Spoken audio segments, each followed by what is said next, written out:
that the system, the deep state, the dynasties were regrouping. This began when Raila Amolo Odinga, Baba, aka Rao, when Raila joined Ruto, that picture began to emerge. That the dynasties, the deep state, were getting together to fight the people of Kenya. In comes Uhuru Kenyatta when William Ruto visited him in Gatodo, and they harassed many ribs. And people, Raila and now Uhuru Kenyatta. With the coming of Gedion Moi, the picture is complete. Others are rumored to be on the way, but like Wamala Kijala said,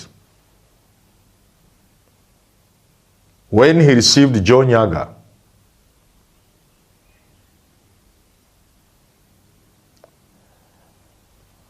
Wamala Kijana said, Tosha gari.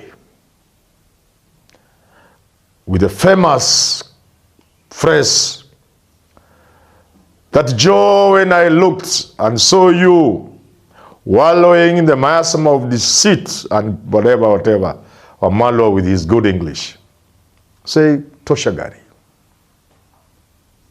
I hope I made the correct reference. I hope it was Joe Nyaga, but whatever, it was somebody. And therefore, Gedion coming to Ruto, Tosha gari. The deep state, the dynasty of which Ruto spoke in 2022 so passionately,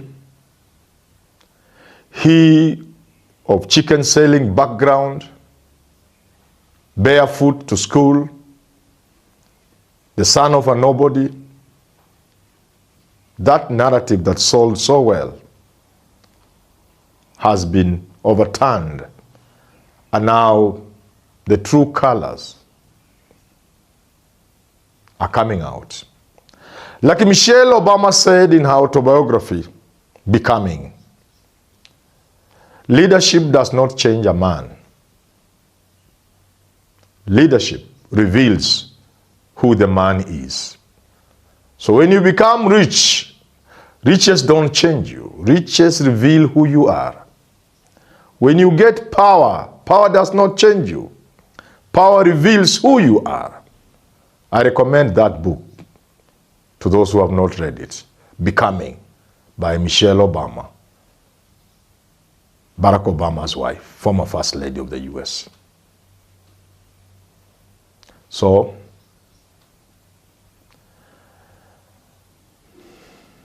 the conservative forces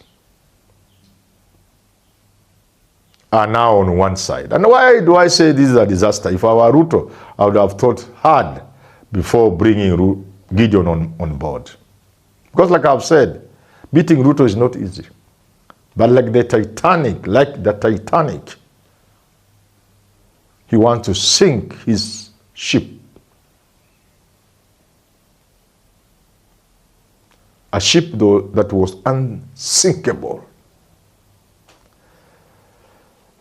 I still repeat that I have believed, and I still believe, beating Ruto is not a small thing. It's not what people think. One term, yes. Widespread, yes. Anger against Ruto, yes, a lot of anger. Pain, yes, a lot of pain. Hunger, yes, very hungry people and very angry people. One term is real.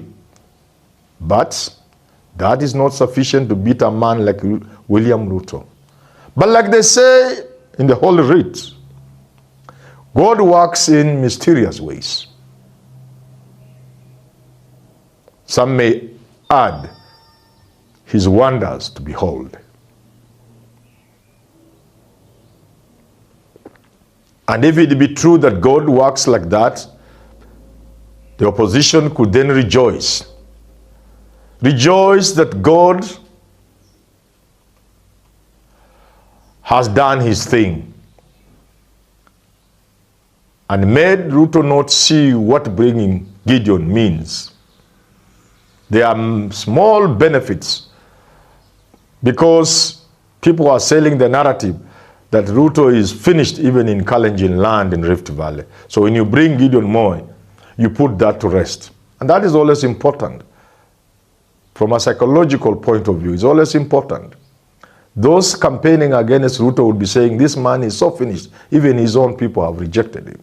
But when you bring Gedion Moi on board, you put to rest that kind of narrative. And it's good for him. But the bigger picture, the one I'm bringing, is that you are telling the people of this country that you people are together and you can put up a fight together against the people of Kenya. You make it so easy for people you would have easily beaten. I still repeat that, and people don't like me when I say that. But that is the truth, because I can see far.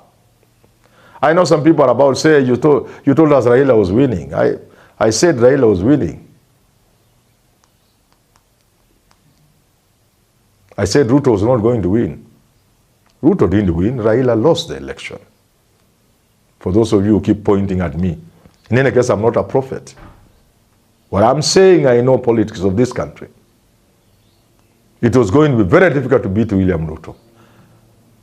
But bringing in Gedion Moi makes it very easy now. Because the story is now simple.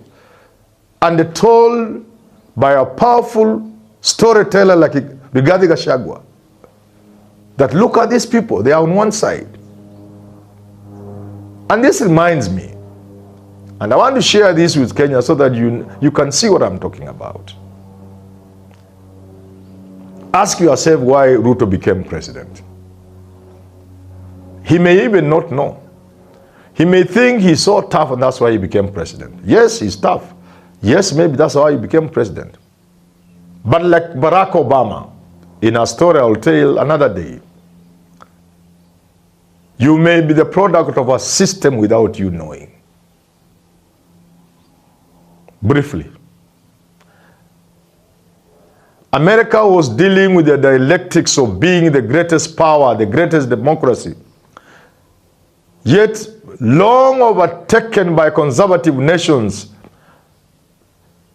held that way by religion and other cultural practices. Countries like India, countries like Bangladesh, countries like Israel had already given women leaders, women prime ministers. Here was America. They needed to do something. And that's why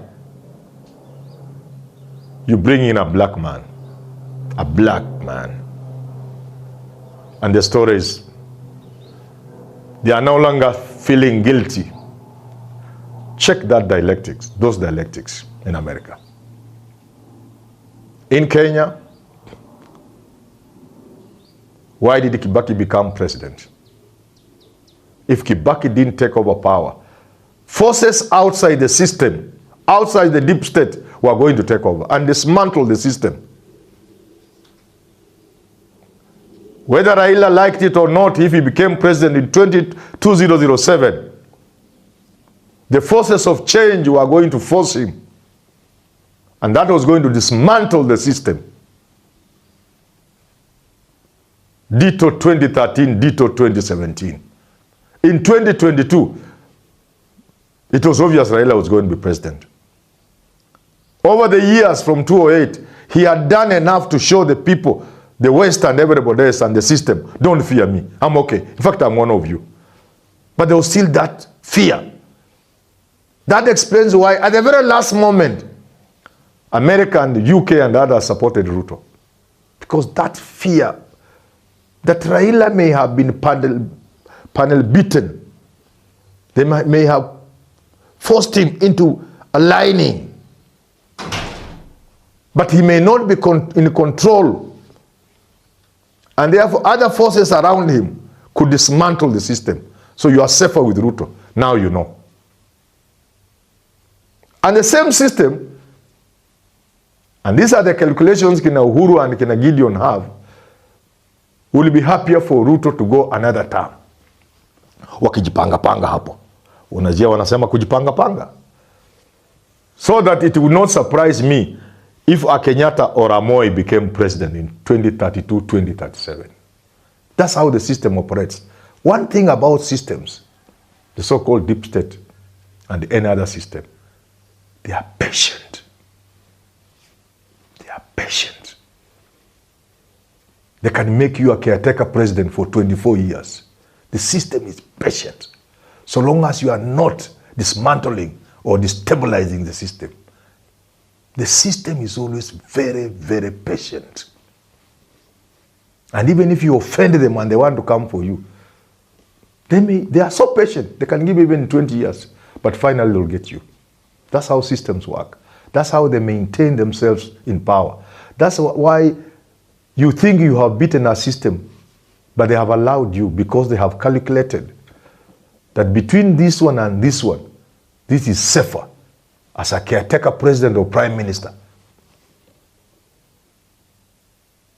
And this is part of the game that's being played. But unfortunately for Ruto, and maybe even for the system, but more so for Ruto, and I will explain. They're coming in on board of Gedion Moi, energizes the other side, more than doubles the anger of the Kenyan people, because they can see this game for what it is. If I had been Ruto, I would never have touched Gedion Moi. When I was reading those small chess books, when I was in Form 1, standard 7, Form 1, Form 2, not even with a 10-foot pole, yes, I wouldn't have touched him. So why would the system be less bothered about Ruto losing? They will want him to win. That's the easier option. But take it from me, should they see Ruto is becoming a lame duck president, and this is what Ruto should guard against more than anything else, in the coming few months, less than 6 months, by March, April next year, if he allows the lame duck thing to come in, the sort of thing that comes in naturally when you are doing your last term, if it sets in, and through a series of moves like this, and the other high-ranking officials in his government who are so intransigent, and with the possible loss in the by-elections and the possible defections, high-powered defections, that lame duck thing can set in. Immediately that becomes clear. And this is for the people of Kenya. The deep state, the system will shift from Ruto to a possible president. And it will have to be one of the people they are comfortable with. Just watch the shift. If Ruto does not take care, if he doesn't avoid this kind of mistakes like the one of Gedion Moi, if he doesn't tame his lieutenants, some of his very close people in government and in politics, this is the time for them to zip, not to offend more Kenyans. Those in powerful positions must use those positions very carefully from now onwards. Anything, if it slips, lame duck president. The deep state will focus Kalonzo Musyoka, Matiang'i, whoever it is, and they will assist him to ascend to power as a person they can work with, kama bado wanajipanga.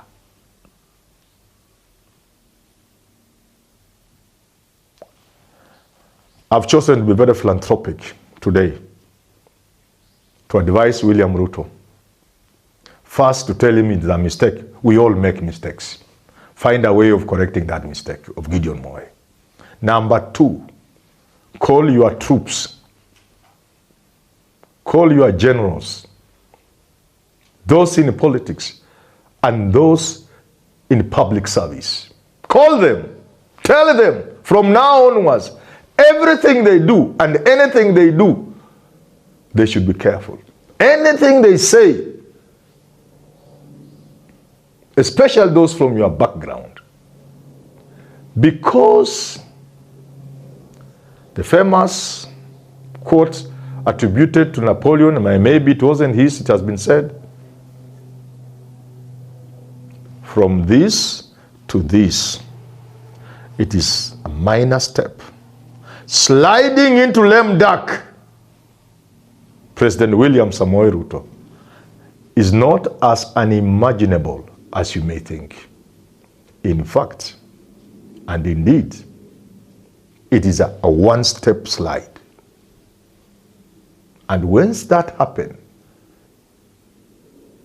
the people who pull the strings, who may even have made you president without you knowing, if you didn't know, the same people, the same forces will focus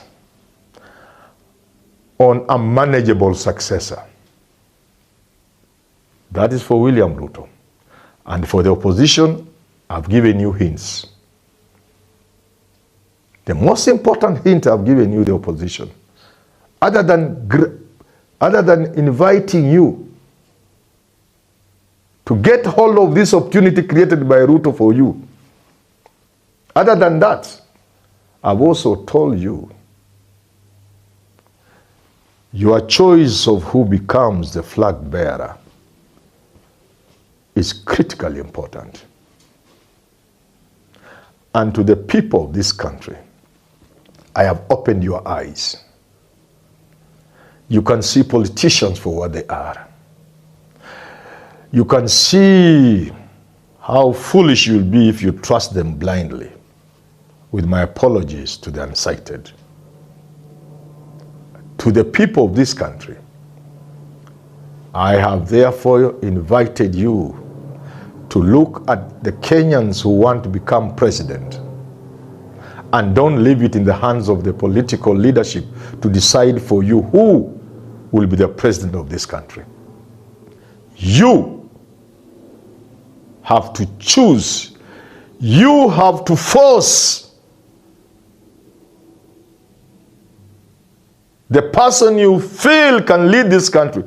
Force that person to be the president of this country. It must begin with your active participation in the election of this country.